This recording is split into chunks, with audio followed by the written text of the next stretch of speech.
और जिस चीज़ के लिए जीवन में आयोजन किया जाता खुशी मनाने के लिए, आनंद मनाने के लिए, वो अवसर आ ही नहीं पाता। 5000 वर्ष पूर्व कुरुक्षेत्र की युद्ध भूमि में अर्जुन को माध्यम बनाकर भगवान श्री कृष्ण ने जिस जीवन संगीत को इस पूरी पृथ्वी के नाम अर्पित किया था, उसको हम गीता के नाम से जानते हैं। और हम ये भी जानते हैं कि पूरे विश्व में गंगा एक है, दूसरी नहीं। हिमालय भी एक है, दूसरा हिमालय नहीं। तो गीता भी दुनिया में एक ही है, दूसरी कोई गीता नहीं।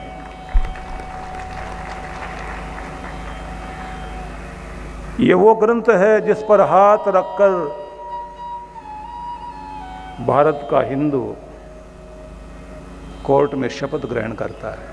जीवन की यात्रा की शुरुआत और जीवन का समापन गीता से होता है। गीता वह ग्रंथ है जो जीवन से भागना नहीं सिखाता, जागना सिखाता है। गीता वह ग्रंथ है जो जीवन के विषाद को, पीड़ा को प्रसाद में, प्रसन्नता में बदल दे। ऐसी अमृतवाणी गीता है। गीता कर्तव्य बोध कराने वाला एक संगीता कहना चाहिए, आचरण ग्रंथ कहना चाहिए। यह कायरता को वीरता में बदलने का संदेश वाहक ग्रंथ है। कायर मन को वीरता का संदेश जिसके द्वारा दिया गया, इसे हम दूसरे शब्दों में कह सकते हैं, सफलता का मंत्र जिस ग्रंथ में दिया गया है, उस ग्रंथ का नाम गीता है। अगर जीवन में सफल होना चाहते हैं तो गीता को हाथ में लीजिए। और अगर हम कहें कायर डरपोक मन के अंदर निर्भयता और वीरता उत्पन्न कर दे, तो ऐसा ग्रंथ गीता है। जो मरण धर्म को अमृत का संदेश दे, वो ग्रंथ गीता है। जो जीना भी सिखाए, मरना भी सिखाए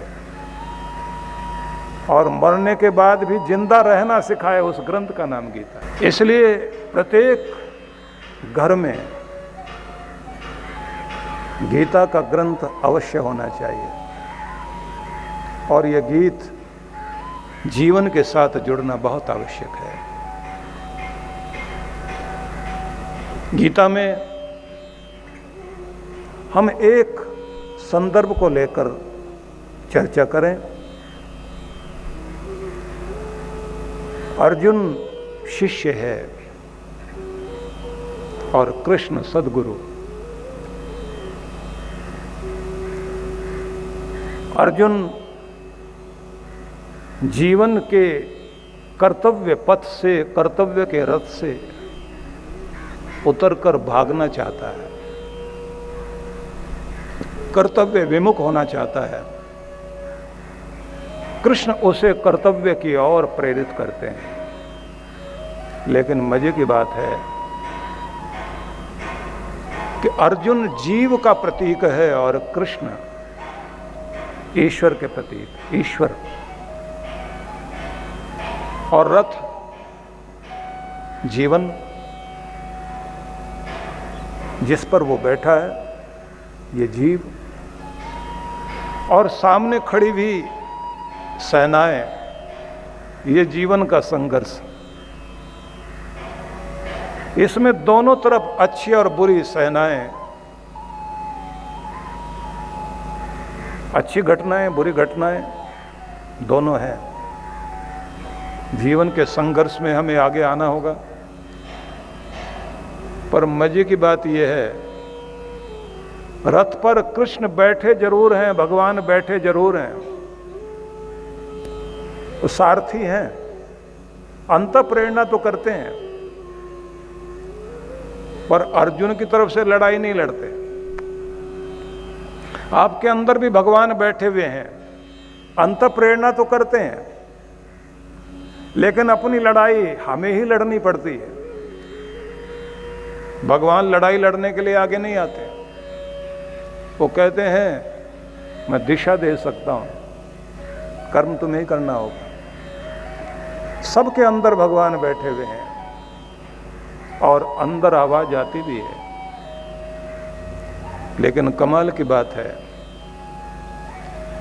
भगवान रथ पर बैठे हुए हैं और उसके बाद भी ये कहते हैं लड़ाई अपनी खुद लड़ोगे, अपने सुख दुख का सामना तुम्हें करना है, और जिंदगी में भागने से कुछ नहीं होगा, सामना करना ही पड़ेगा। और ये भी ध्यान रखना है कि चुनाव तुम्हारे ऊपर निर्भर करता है,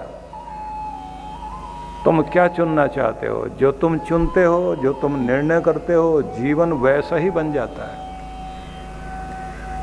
ध्यान रखना, चुनना और निर्णय करना ये जिंदगी के लिए कितना कीमती है। जो आपने पहले चुनाव किया और जो निर्णय किया, उसी का फल आज भोग रहे हैं, चाहे सुख के रूप में चाहे दुख के रूप में। आज जो आप चुनाव करेंगे और जो निर्णय करेंगे, उसी का फल आगे भोगोगे। इसलिए चुनाव करने में बुद्धि, सद्बुद्धि की आवश्यकता है। चुनाव करने में आपको सही सलाहकारों की आवश्यकता है।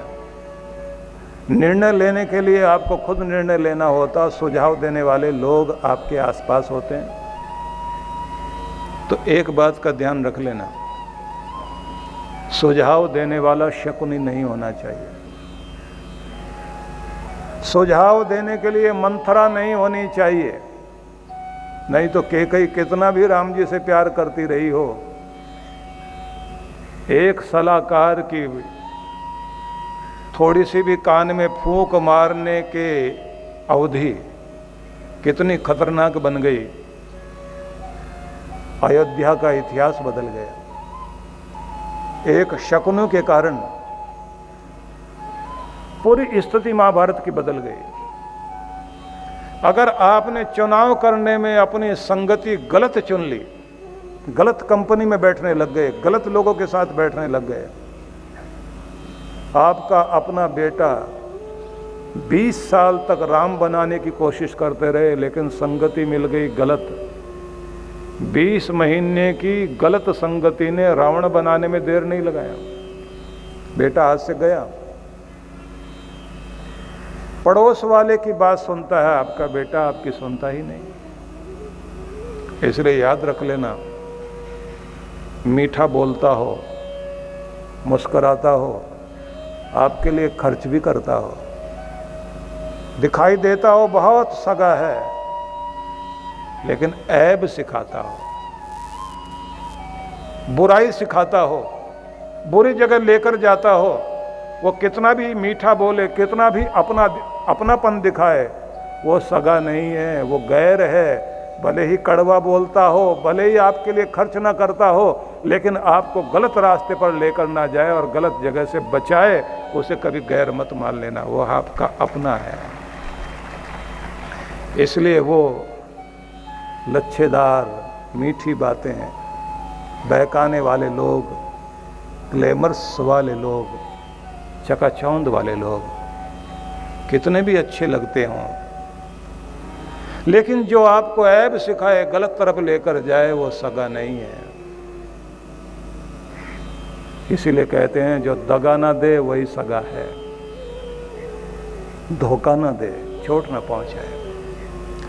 जब आपके जीवन में चुनाव आप सही करते हैं और सही निर्णय लेते हैं, बस वहीं से जीत मिलनी शुरू होती है। अर्जुन की विशेषता यही रही, चुनाव करने में उसने समझदारी बरती। उसके सामने 2 तरह की स्थितियां थी।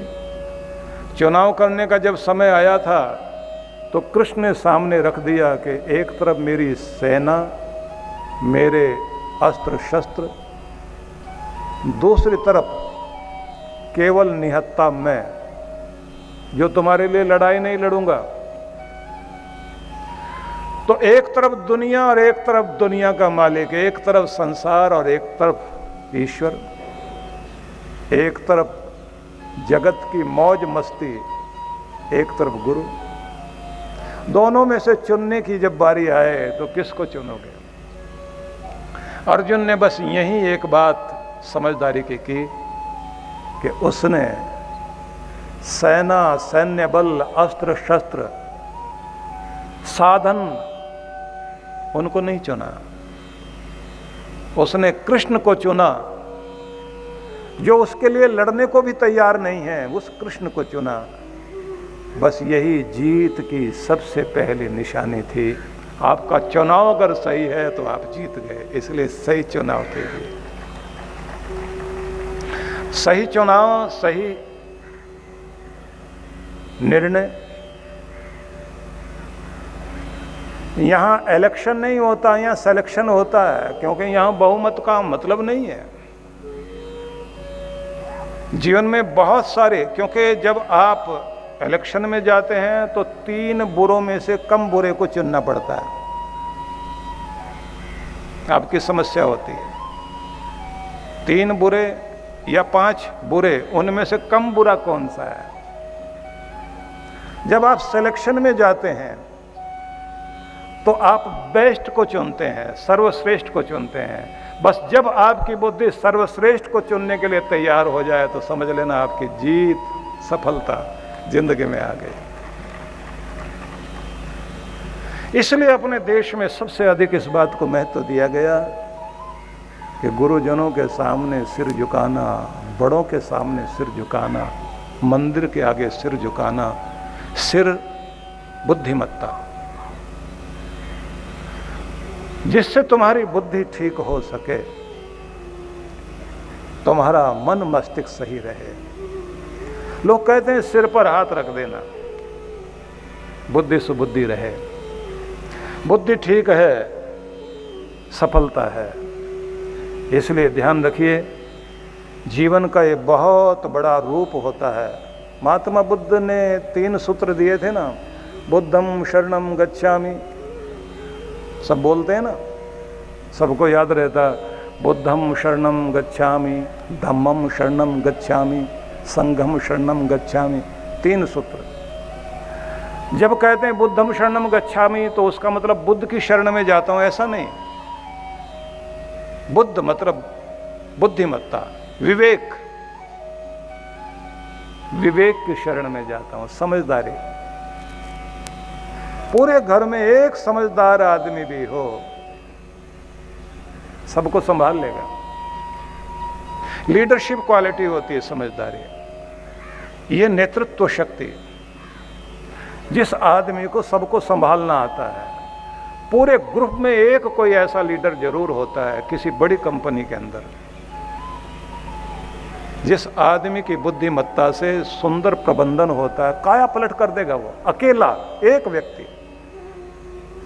व्यक्ति पूरी कंपनी की काया पलट कर देगा, उसके आते ही स्थिति बदल जाती है। कहते हैं ना कि घोड़ा, शस्त्र, शास्त्र, साज जैसे हाथों में पड़ेगा बस वैसा बन जाएगा।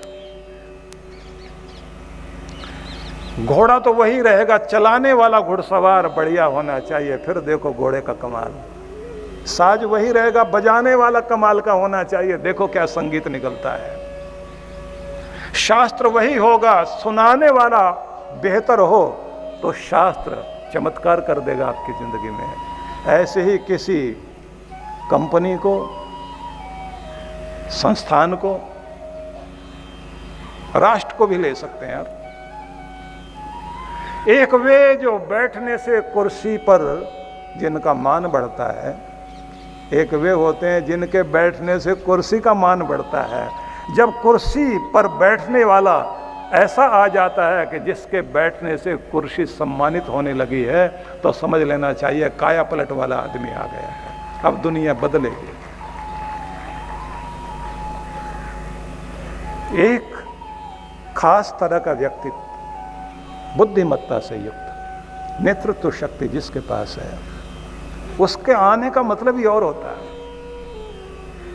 उसका काम मनोरंजन करने का नहीं होता कि इसको भी पसंद आए उसको भी पसंद आए। जो सबको खुश करने में लग जाएगा वो किसी को खुश नहीं कर सकता, याद रख लेना। कुछ को तो बुरा लगेगा ही। तो इसलिए कहीं ना कहीं कठोर निर्णय लेने के लिए भी कोई तैयार हो जाए। मैं आपके अपने जीवन की और आपके घर परिवार की बात कर रहा हूँ, कोई राजनीति की बात नहीं कर रहा हूँ। हालांकि अर्थ बहुत दूर दूर तक जाते हैं। तो आपको ये निवेदन करना चाहता हूँ कि जब आपके घर में, परिवार में एक समझदार होता है तो पूरे घर की स्थिति बदल जाती है। कुछ समझदार होते हैं जो लोगों को जोड़ने में लगे रहते हैं, पीड़ाओं को पी जाते हैं, मिलाने का काम करते हैं, रूठे हुए को मनाएं, पीछे रह गया उसको आगे लेकर आए, बड़ों को भी मान दे दे, छोटों को भी प्यार दे दे। समझदार सबको बांधे बैठा है। वो महिला हो सकती है, पुरुष हो सकता है। एक महिला जो थोड़े से पैसे में अपने पूरे घर को चला रही है, सबकी पीड़ा पी लेती है, आंखों में आंसू होते हैं, लेकिन कोने में जाकर रोकर आंसू पोंछ कर आ जाती, मुस्कुराती हुई, और उसके बाद फिर कहती है कोई बात नहीं है, मुझे अपना घर संभालना है। मुख सिला रहता है, किसी के सामने अपनी पीड़ा नहीं कहती। वो सबका ख्याल रखती है, पर उसका ख्याल कोई नहीं रखता। वो सबके खाने का, पसंद का ध्यान रखती है। सबकी पसंद का भोजन बनेगा, उसकी पसंद का किसी को ख्याल नहीं है। सारे रिश्ते नाते जोड़ रखे हैं उसने, सारा मोहल्ला बंधा हुआ है उसके कारण। उसको कोई समझ नहीं पा रहा है ये क्या है। तब समझते हैं जब वो नहीं रहती, तब बहुत रोना आता है कि तू थी तो सब कुछ था, तुम्हारे जाने के बाद हमारा घर बिखर गया, तुम्हारे जाने के बाद हमारे रिश्ते टूट गए, तुम्हारे जाने के बाद घर का प्रेम रूठ गया। तुम आत्मा बनकर इस घर में जीवन दे रही थी, तुम्हारे जाने के बाद समय रुक गया है। दिन निकलते जरूर हैं, लेकिन दिन में अब वो बात नहीं है। अब घर में कोई आकर्षण नहीं रहा। पता लगता है कि एक ऐसी आत्मा जिसके अंदर जीवंतता थी, नेतृत्व शक्ति, ऐसी अन्नपूर्णा के जिसकी रसोई कभी कम नहीं पड़ी, आए गए का सम्मान खूब पूरा हो गया। जो कहती है अपने बच्चों से क्या नहीं है हमारे पास, बच्चे कहते हैं हमारे पास कुछ भी नहीं है, हमारे पास ये भी नहीं है, वो भी नहीं है। माँ कहती है क्या नहीं हमारे पास, सब कुछ तो है। अच्छे दिन बीत रहे हैं। एक अच्छा व्यक्ति घर में बैठा है, त्योहार है हर दिन, चाहे वो माँ हो या पिता हो। इसलिए मैं निवेदन करना चाहता हूं, जब बुद्ध ने ये कहा बुद्धम शरणम गच्छामि, सीधा सा मतलब था बुद्धत्व, विवेक की शरण में जाता हूं, बुद्धिमत्ता, समझदारी। समझदार बनने के लिए विवेकशीलता जीवन में आ जाए, उस शरण में जाता हूं। धम्मम शरणम गच्छामि, आचरण में धर्म उतर आए, मैं उस तरफ जाता हूं। व्यवहार में, आचरण में, स्वभाव में धर्म उतराए, धम्मम शरणम गच्छामि। फिर एक और शब्द, संगम शरणम गच्छामि, अद्भुत शब्द है। संग मतलब मिलजुल कर रहने की शक्ति, एकता की शक्ति। मैं उस शक्ति की शरण में जाता हूं। 8 हाथ 1 सिर, उसका नाम है शक्ति। जगदम्बा, जगजननी, मां परमेश्वरी, जयंती, मंगला काली, भद्र काली, कपालिनी, दुर्गा, क्षमा, शिवा, धात्री, स्वाहा, सुधा, नमोस्तुते। शरणागत दीनार्थ परित्राण परायणे, सर्वस्यार्थे हरे देवी नारायणी नमोस्तुते। सबके कष्ट दूर करे, शरण में आए हुए का दुख दूर कर दे। सभी के लिए जो करुणाद्र है, दया से पिघली हुई, ऐसी जगदम्बा मां। 8 हाथ और 1 सिर, सीधा सा मतलब है करने वाले हाथ 8 हों, बताने वाला एक के इशारे पर जहां सब काम करने वाले हों, वहीं पर शक्ति आया करती है। शक्ति इसी का नाम है। रावण के पास सिर ही सिर है, हाथ नहीं, मतलब दिमाग बात करने वाला कोई नहीं, एकता नहीं है घर में, एकता नहीं है। जिसके घर में एकता नहीं, समझ लेना शक्ति नहीं है। संगम शरणम गच्छामि। अब वेदों को पढ़ें तो ऋग्वेद का अंतिम सूक्त संगठन सूक्त है, जिसमें बड़े सुंदर ढंग से संदेश है। संगच्छध्वम संवदध्वम संवो मनांसि जानताम। भगवान ये कहते हैं, मिलकर चलना सीखो। संवदध्वम, एक आवाज में बोलना सीख जाओ। कभी देखना, सारे इकट्ठे होकर एक ही मंत्र को एक ही भाव में एक साथ एक ही तरह के स्वर में बोलना सीख जाएं और बोलकर देखें। अकेले की मंत्र पाठ का वो प्रभाव नहीं होगा।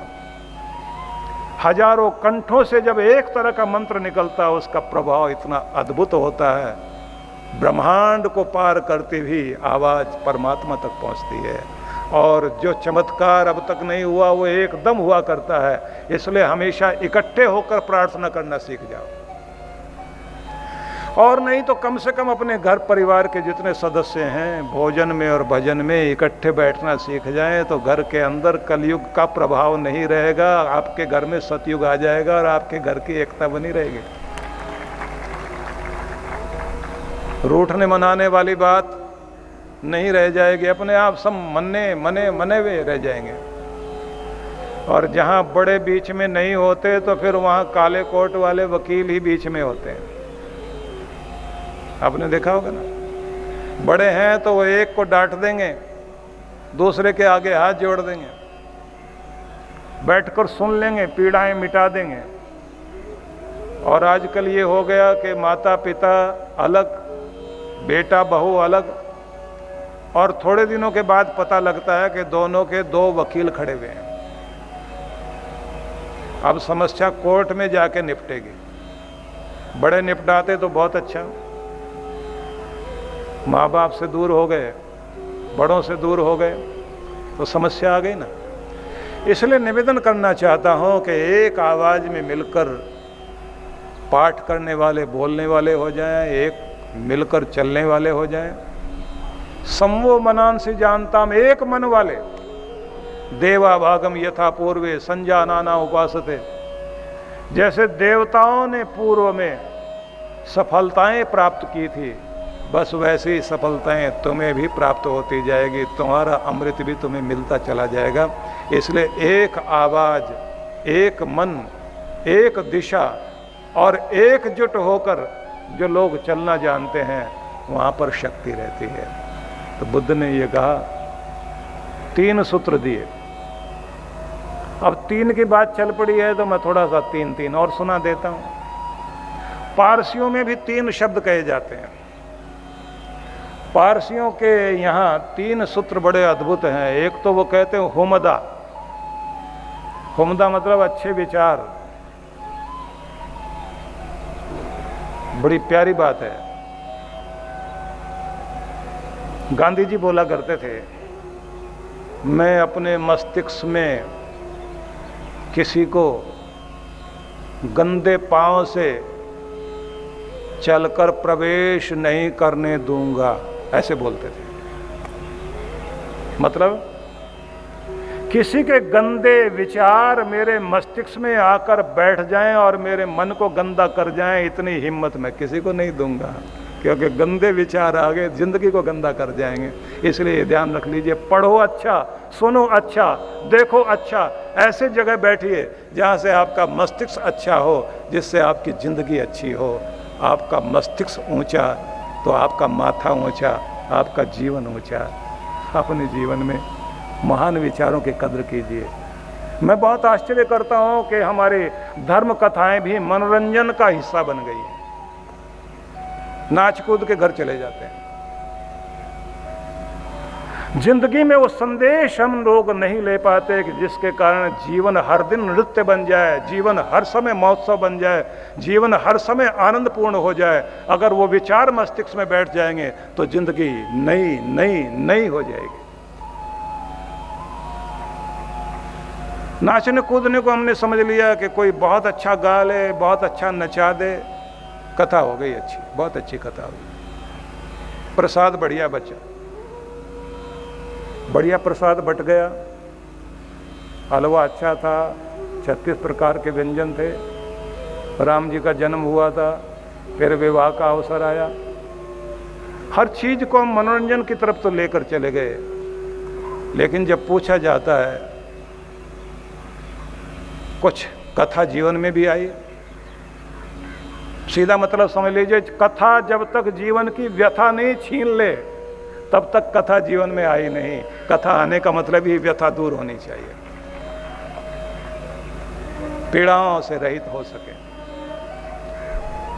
सत्संग का रंग जब जीवन में आ जाए, एक नशा उतरता जीवन में। तो पारसियों में यह कहा जाता है होमदा, अच्छे ऊंचे महान विचार, ये एक सूत्र है, सामने लिख कर लगा लेना चाहिए। मेरे पास आते हुए विचार महान हैं, ऊंचे हैं। यह हल्के विचारों को, कैसे भी चीज़ों को पढ़ता सुनता देखता हूँ। मेरा निवेदन है, जो हम लोग ये सीरियल देख रहे होते हैं ना रात में, महिलाएं तो तौलिया लेके बैठ जाती हैं, क्योंकि हाँ रुमाल से काम नहीं चलता, रोती रहेंगी बैठकर। वही टीवी है, न जाने क्या क्या दे रहा है, और बच्चे भी वैसा ही सीख रहे हैं। बूढ़ी बूढ़ी महिलाएं ऐसे ऐसे दांव और ऐसे ऐसे चालें चलती हैं, उसको देख देख करके सीरियल में।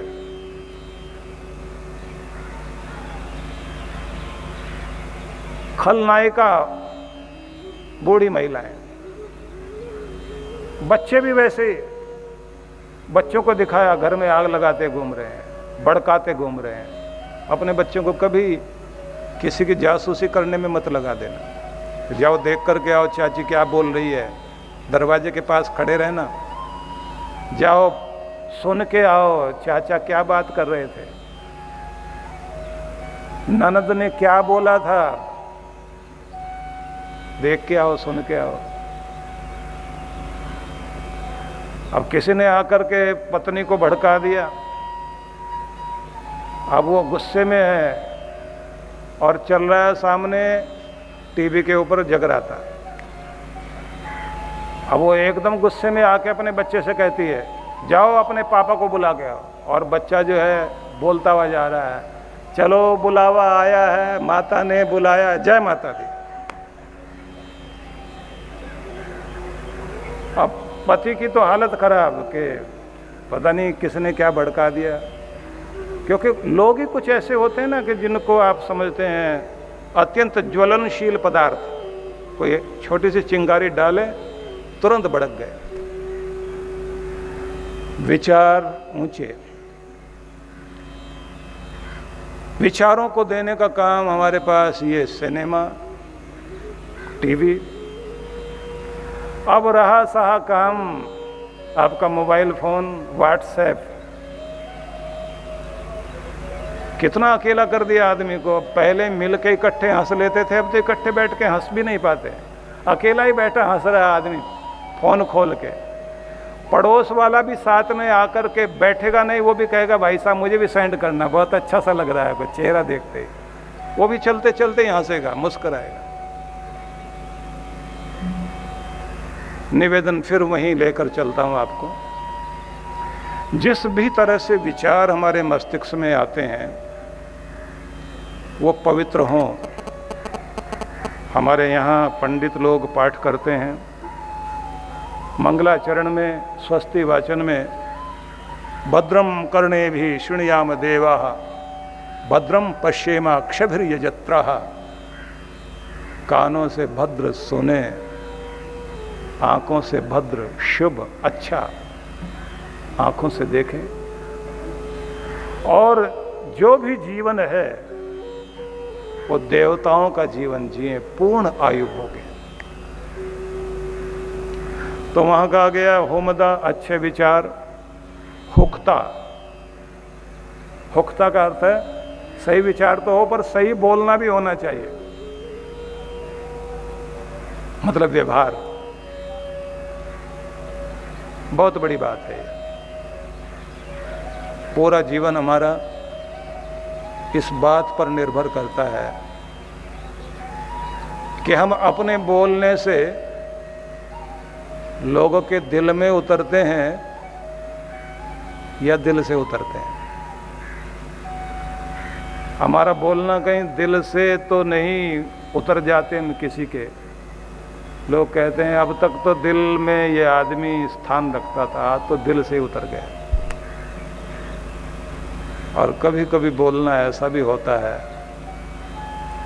हम अपने बोलने से लोगों के दिल में स्थान बना लेते हैं। इसलिए बहुत नियंत्रण चाहिए हमारे बोलने में। संस्कृत में एक बड़ा सुंदर सूत्र आता है जिसका सार ये है, मेरी पंक्तियों को ध्यान से सुनना। तुम्हारी गौ रूपी जीभ, तुम्हारी गौ रूपी जीभ खूंटे से ठीक बंधी होनी चाहिए। तुम्हारी जीभ रूपी गौ खूंटे से, मतलब नियंत्रण में रहनी चाहिए। तुम्हारी जीभ रूपी गौ खूंटे से बंधी रहनी चाहिए, क्योंकि यह खूंटे से खुलकर दूसरों के मान की हरी भरी खेती को उजाड़ने के लिए हमेशा तत्पर रहती है। इसलिए इसे खूंटे से बांध के रखो, नहीं तो खुल गई न जाने किस किस के मान की खेती को चर के आएगी। इसलिए इसे नियंत्रण में रखना जरूरी है। कितनी ऊंची बात है।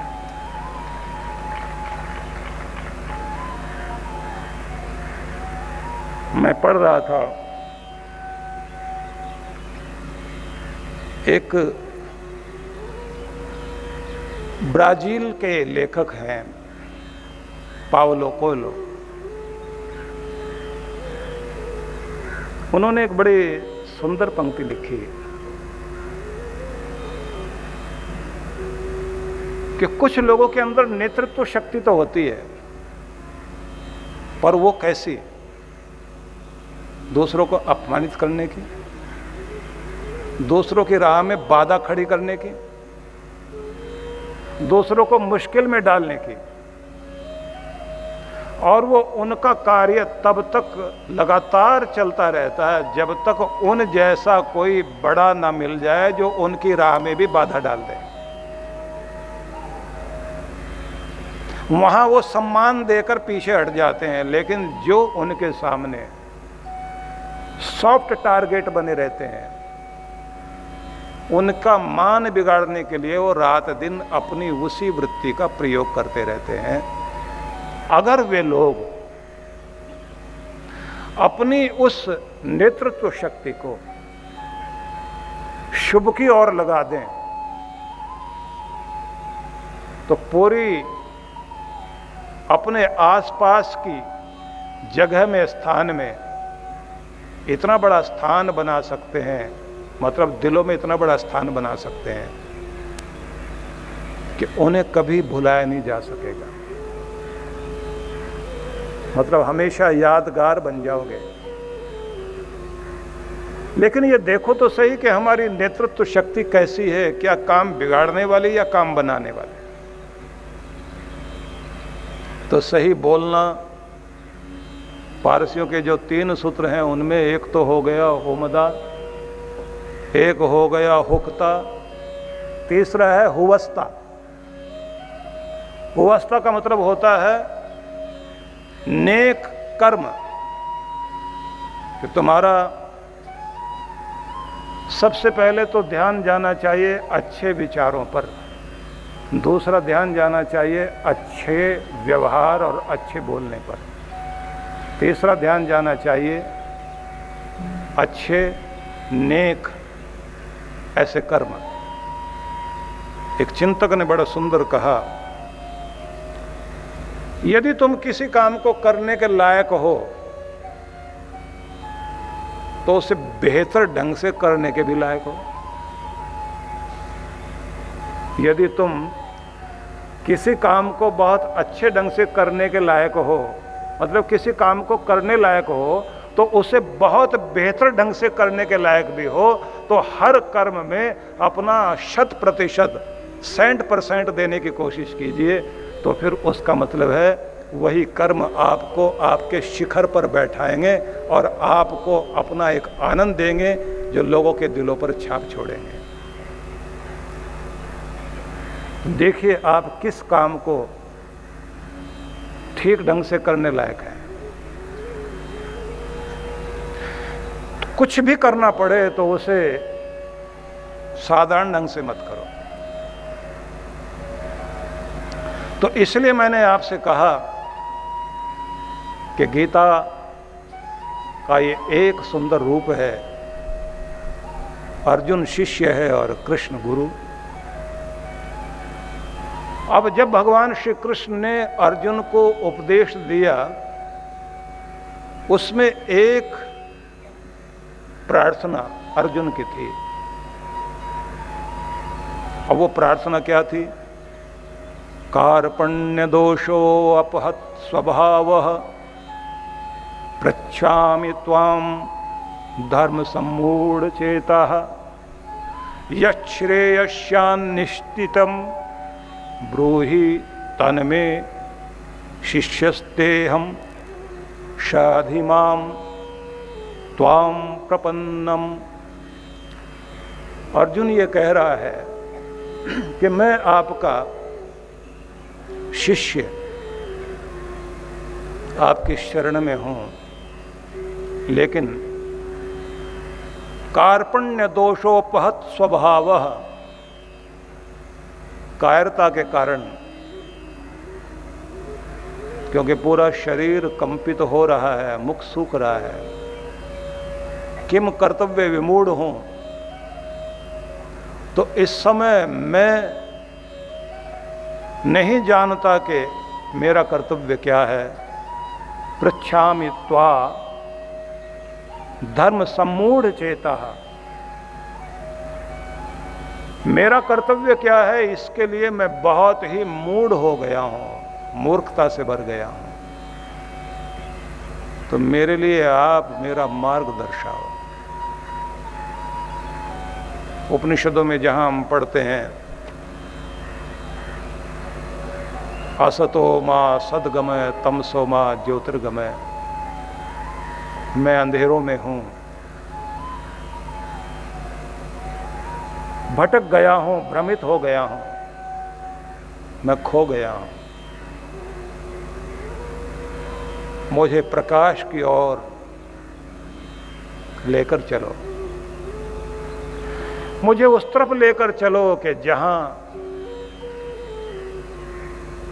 मुझे मेरा लक्ष्य मिल सके। मैं दुखों से अमृत की तरफ जाना चाहता हूं,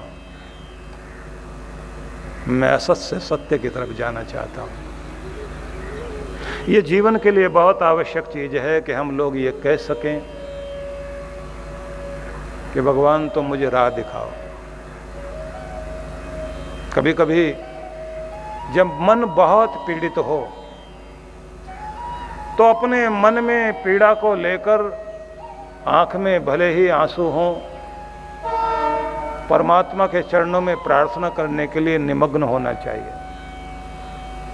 प्रार्थना करनी चाहिए। प्रार्थना करने से बहुत कुछ बल मिलता है। अर्जुन ने भी प्रार्थना की, मुझे नहीं सोचता कि मेरा रास्ता क्या है, आप मुझे बताओ, मैं तो शिष्य बन गया हूं, आपकी शरण में आ गया हूं। और पूछा है कृष्ण से, हम लोग पढ़ते हैं इतिहास को तो ध्यान में आता है कि जिस समय शिवाजी छोटे थे तो उनके दादा महाभारत की बहुत सारी कथाएं सुनाते थे, गीता की बात सुनाते थे। तो एक दिन शिवाजी ने कह दिया, दादाजी मैं अर्जुन बनना चाहता हूं, आप बताओ कि मैं अर्जुन कैसे बनूं, क्योंकि मेरे जीवन में कृष्ण है ही नहीं। मेरे पास अगर कृष्ण हो तो फिर मैं अर्जुन बन जाऊं और फिर मैं भी चमत्कार कर दूं, मैं भी इतना सफल हो जाऊं, मैं भी वीर अर्जुन बनकर पूरी दुनिया में नाम कमाऊं, अन्याय का विरोध करूं।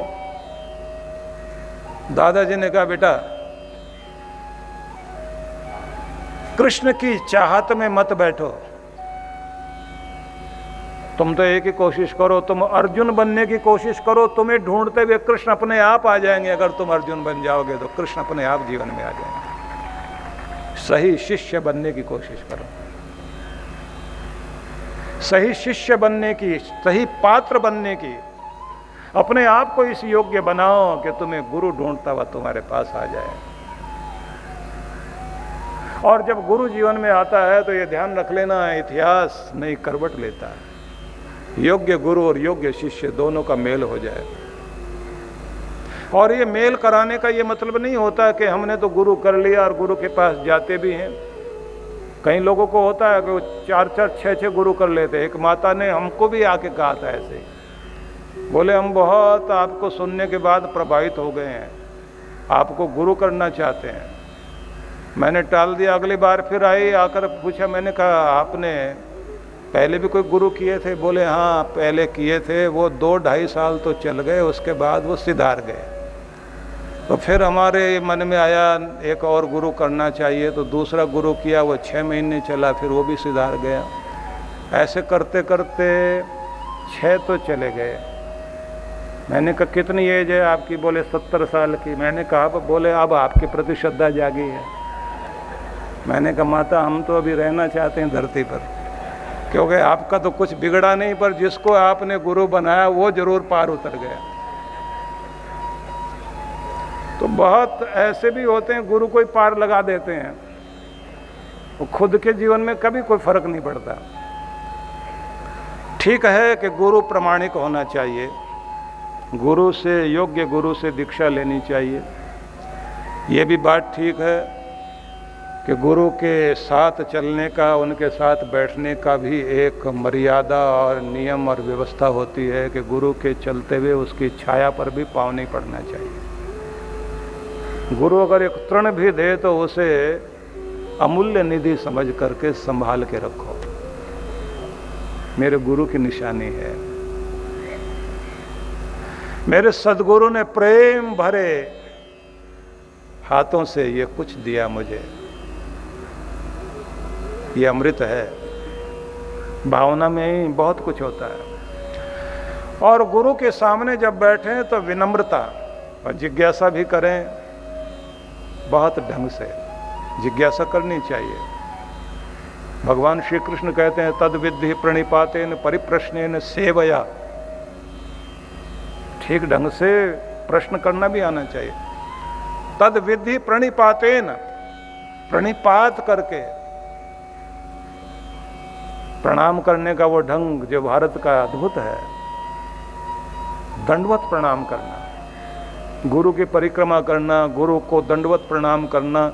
गुरु सामने से जा रहे हैं तो जहाँ खड़े हैं वहीं हृदय पर हाथ लगाकर, दोनों हाथ जोड़कर सिर झुका के प्रणाम करना चाहिए। जब चले जाएं उस मिट्टी को माथे से लगाना चाहिए। गुरु सामने बैठे, प्रणाम करने का अवसर मिले, ज़्यादा समय नहीं है तो 3 फुट कम से कम दूरी तो जरूर रहनी चाहिए। घुटनों के बल बैठकर, पूरा सिर झुकाकर और दोनों हाथ आगे ले जाकर। ये चीज़ आप अगर देखें तो थाईलैंड में आपको देखने को मिलेगा। वहाँ जो बुद्धिस्ट लोग हैं, अद्भुत प्रणाम की परंपरा है। तो श्रद्धा से प्रणाम करें, गुरु का संदेश भी सुने, गुरु का उपदेश भी सुने। मैसेज क्या दिया, उपदेश क्या दिया, फिर ये भी देखें आदेश क्या दिया।